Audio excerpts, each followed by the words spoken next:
Ladies and gentlemen, it is my distinct pleasure to welcome you to The Gun Show.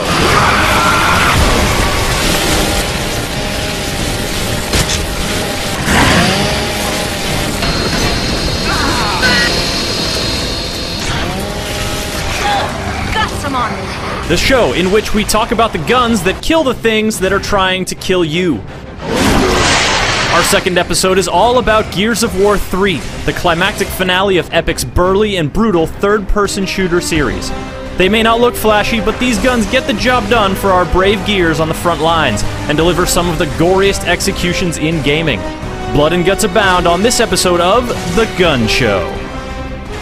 First up, it's the gun that launched 1,000 jibs, the icon of the Gears of War series, the old rev 'em and rip 'em, the Lancer. If you don't recognize this assault rifle served with a side of chainsaw, then you must have been living under a rock for the past 5 years.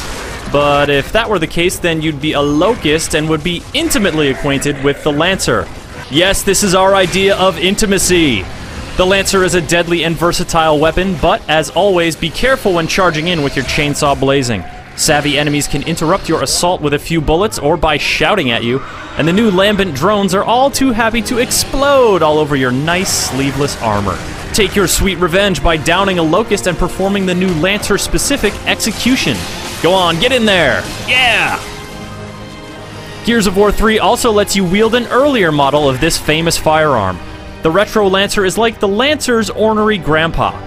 Back in my day, we had to run across the entire battlefield uphill under heavy enemy fire and stick our bayonets right up our enemy. Okay, yes, Grandpa, and then we had to lift them right up into the sky like a big bloody hay bale, we know. Skewering enemies can be a risky proposition, but when you are successful, it is super satisfying.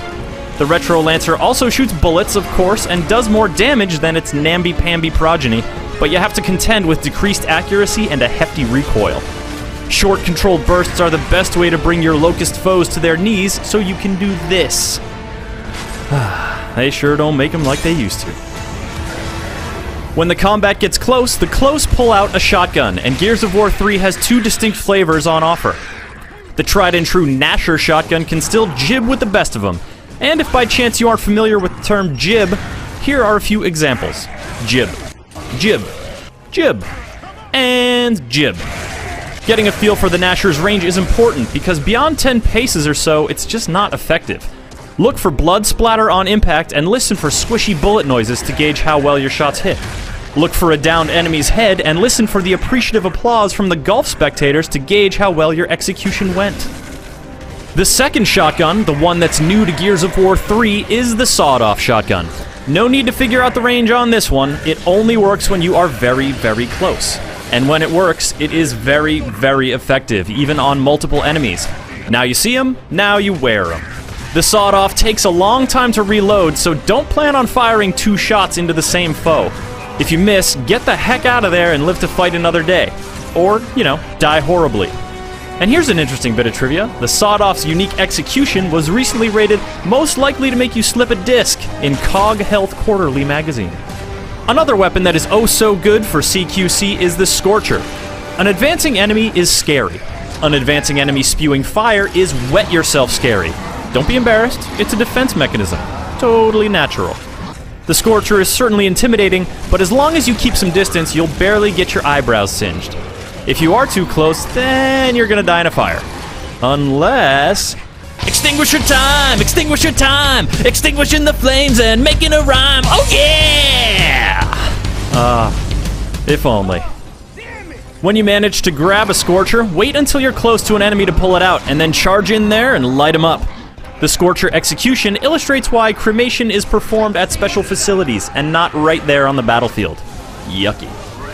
Shifting gears to more long-range weaponry, let's take a look at the Hammerburst. This gun is more accurate than the Lancer, making it better suited for dealing with enemies at mid to long range. It's the only gun without a scope that lets you aim down the sights, and it's great for shooting that bit of your enemy that's sticking out from behind cover, or taking down a big bad from a distance, or targeting the spawn pods on a lambent stock, as your allies are so fond of suggesting.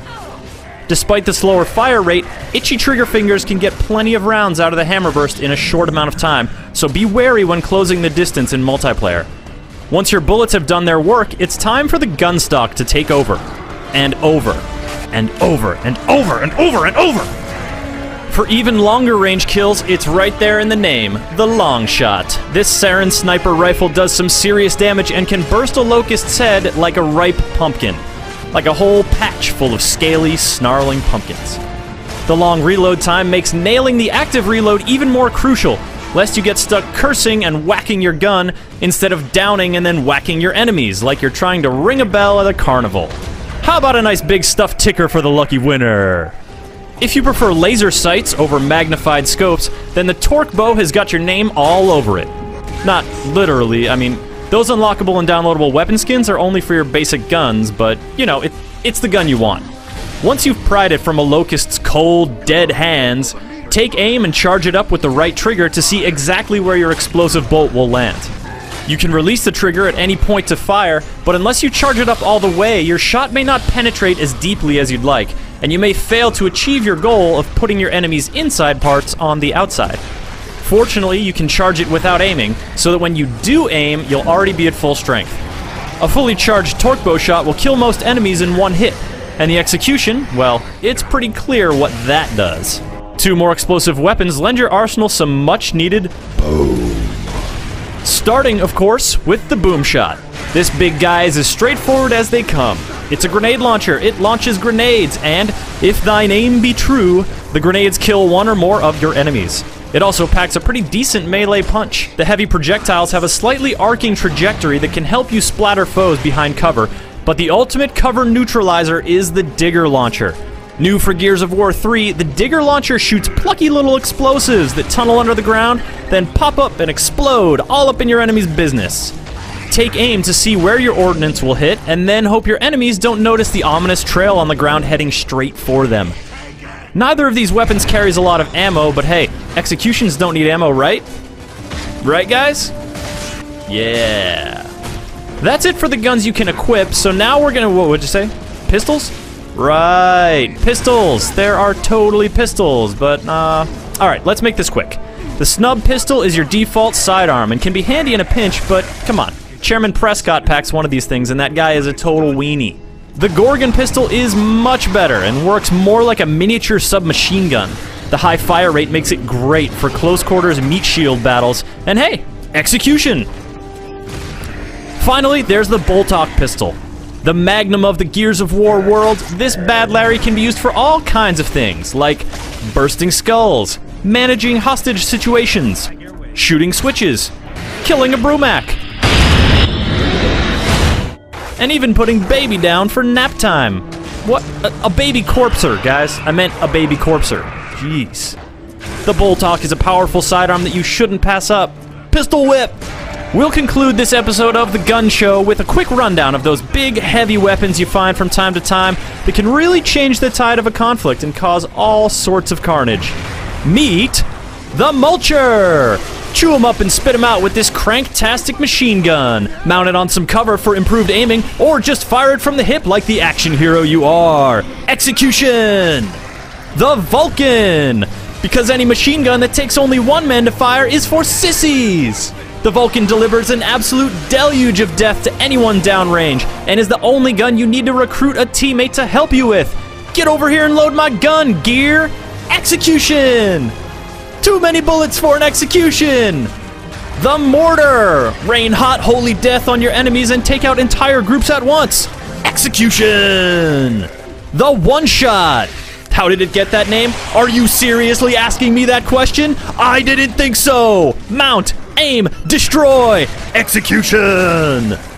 The Cleaver! Technically not a gun, but still a heavy one. Execution! The Hammer of Dawn!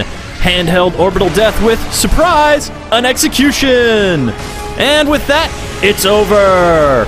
Which execution was your favorite? What is your preferred multiplayer loadout? How many ones could a one-shot shoot if a one-shot could shoot ones? Comment, people! And hey, extinguisher time! Extinguisher time! Extinguishing the flames and making a rhyme! Oh yeah! Thanks for watching The Gun Show!